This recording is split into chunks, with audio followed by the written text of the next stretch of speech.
Good afternoon. I'm Caesar Stair, and we're here at our home on Linesview Pike, and we're going to be cutting some Limelight Hydrangea paniculata. But before we did, I wanted you to get an idea of, that as you plant plants, you need to know what are you trying to achieve with a particular plant. And these Limelights were planted in 2007 by Ryan Gainey, who was a landscape designer in Atlanta, who unfortunately passed away in July of 2016. But he wanted to create a feeling from these Limelights. As you're looking here, we've got the accompanies hedge and then the box underneath them. And then in the background there, you see the Limelights, where today is January the 14th of 2021.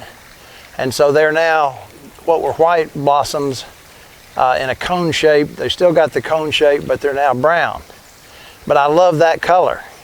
But what Ryan was wanting to achieve was that in the summer, in August when these bloom, and you've got them all white, that you would be standing here in what we call the demi-lune garden and looking through the box and the accompanies out over the river and the mountains, and you would feel like you were in the clouds because of these white blooms. So as you will see when we go around, they're in front of a wall. So we wanted to make sure they would be up higher than the wall and also strong enough to stand up erect so that they don't flop over. And you got this feeling of beauty of, again, as Ryan would say, being in the clouds.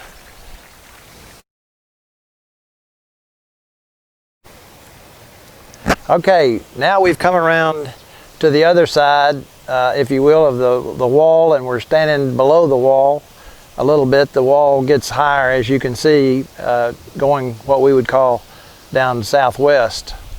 So what we have here are the paniculata, and you can see they've got some age in terms of the base. From 2007, they've been pruned obviously every year. And these being Limelight paniculata, they're blooms on new growth. So blooming on new growth, you should know you prune this time in January. You can maybe start a little earlier. This is a pretty good time, January the 15th, really February, and really hope to have them pruned pretty much by the 1st of March, maybe middle of March at most. But because they're going to bloom in July, August really, and then they'll stay until they just change colors. As you can see, they'll go from white to sometimes pink, and then they pretty much end up being brown as they are here on January the 15th. So what we're going to do is just start with the one here on my right, and there's somewhat of an art to this, I like to think, in terms of what I'm trying to do when I prune these hydrangea. One is, of course, I want to create a strong stem so that they do stay erect. You know, that we've had a snow here right on Christmas Eve, which was wonderful.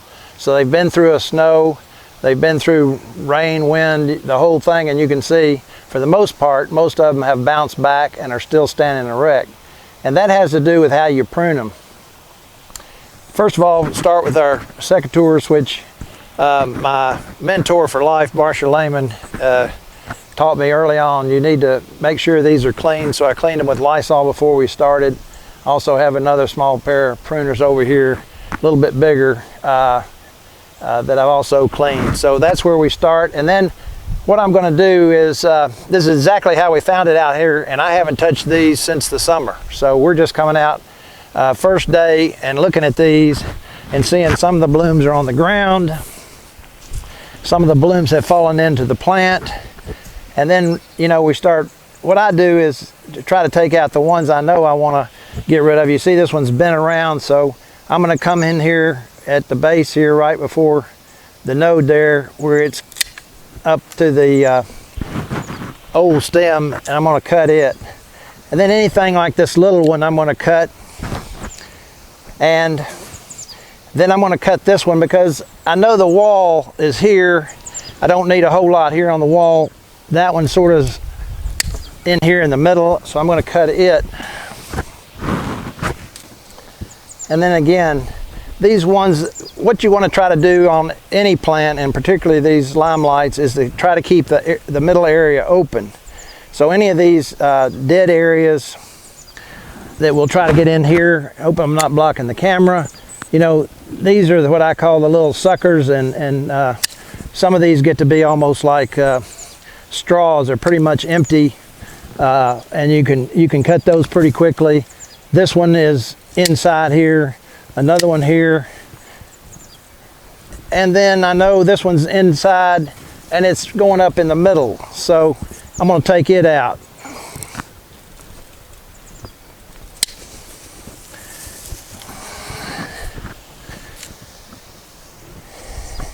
And as I look at it and get the leaves out of it, and sometimes you can break off some of these. You want to break these off. The old dead pieces, you want to break those off as you can. Some of them come off pretty easy, and if they do, take them off. Then again, this is a drooper and it's inside here, so I'm going to take it. Same thing with this one, it's sort of over here to the side, leaning. We got a pretty good stem there to bring it back. This one I like the idea of it's coming out here, but it's gotten pretty much flat. Let me look at it. And a lot of times what I'll do is I won't take the whole thing. One of the things you'll learn is you can always cut more off, but once you cut a piece off, you can't put it back on there. So this one's in the middle. I want to take it. So I'll take it. And then, you know, I start to look at it. This one's down low. So again, I'm not blocking the camera. I'll take it. These things have gotten big enough, I may need to use my other tool. You know, I look at it again, and now start taking a little bit more shape. So again, on these on this side, that one probably is a little bit in the middle. I'll take it and falling over. I'm gonna try to concentrate, and I might just cut this one just to show you out to here, which is in the middle, and just to start getting this thing looking like we may want it. We may take that one. This one is a pretty good one if it will do better. I might take it, and then I will come back over here with you and start looking at it and saying, well, this is sort of a weak one on this back side. So again, let me stand in the right place if I can, and we'll take it. And this is an interior one. We got another plant right here next to it, so it is going to compete with it.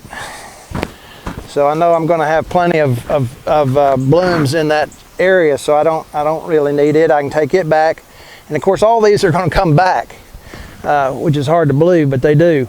And that one again, right on the wall and down, I'm going to take it. So now I'm starting to get some idea. This one here again is going way over into that other plant, and I've got it over there, so let's take it.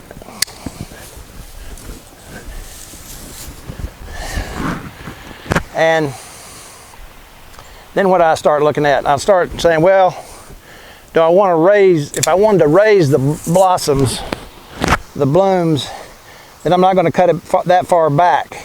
So let's start with seeing what that might look like. These are all pretty good stems. This one's going this way a little bit, but I'll probably end up taking it off. But this one's pretty strong out this way. Let's see about it. So I might just cut in this fashion a little bit to give myself some idea of what. This again is out on this side, so I know I've got it already. Is fighting the others over there. This is a good one here. Let's just cut it back to here. And this one I like because it gives us some over here toward the lantern, so I might cut it initially here. So now I'm sort of at a midway on my pruning, and I'm looking at it and saying, okay, what's this going to look like? Well, you know, I feel like this is an interior one. I can do without it. So I'm going to go and cut it.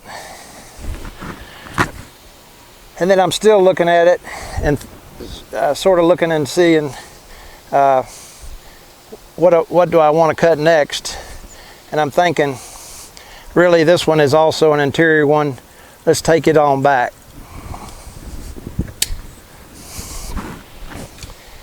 So now again, I've left this one, which I didn't realize. That's why you got to keep looking at it. And I'm looking to see what really works here. I've decided that one doesn't seem like it's going to do much. There, I can take that one back. This seems like it's sort of too much in here. So I'm inclined to probably take this one back. But I'm going to switch clippers if I can, get this one in here. And I'm going to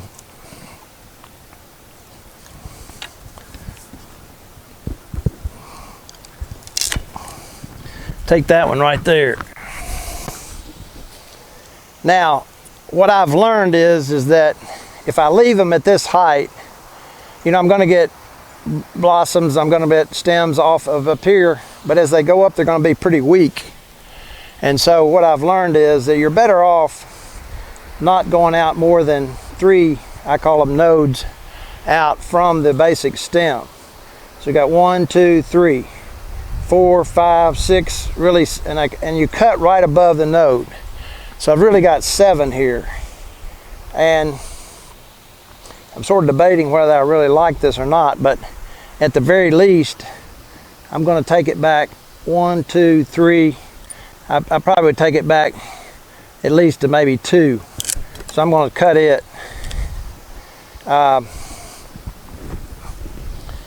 And I like this one, but again, it's out 1, 2, 3, 4. Hope you can see these 5. So again, we cut it right before that 5th node, and I would take that one back maybe to where there's just 1 and then 2, and then I cut.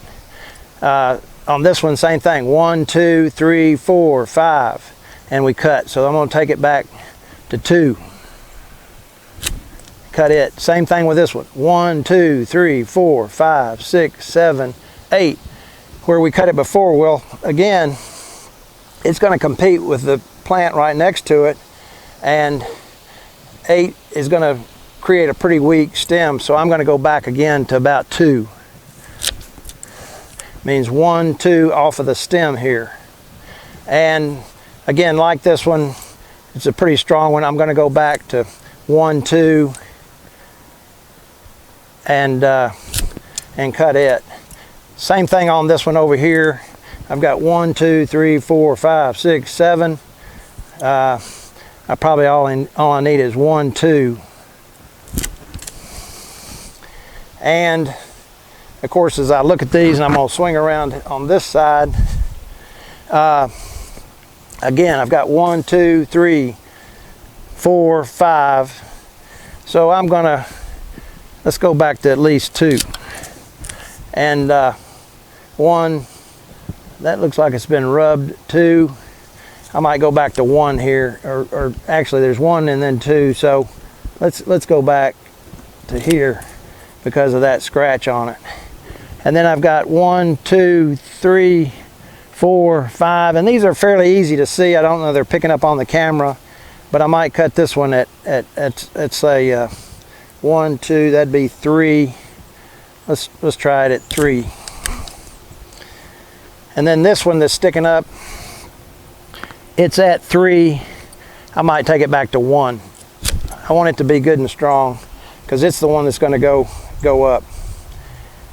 And after I cut all the rest of them, I might come back and think, you know, these are still up a little bit, and I might cut them back to just 1 node, or I'll take them all the way back.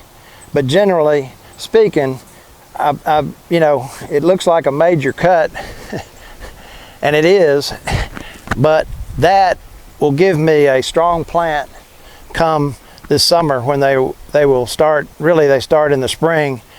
Start extending their stems, the green leaves come out, and eventually you have the blooms in late July or August.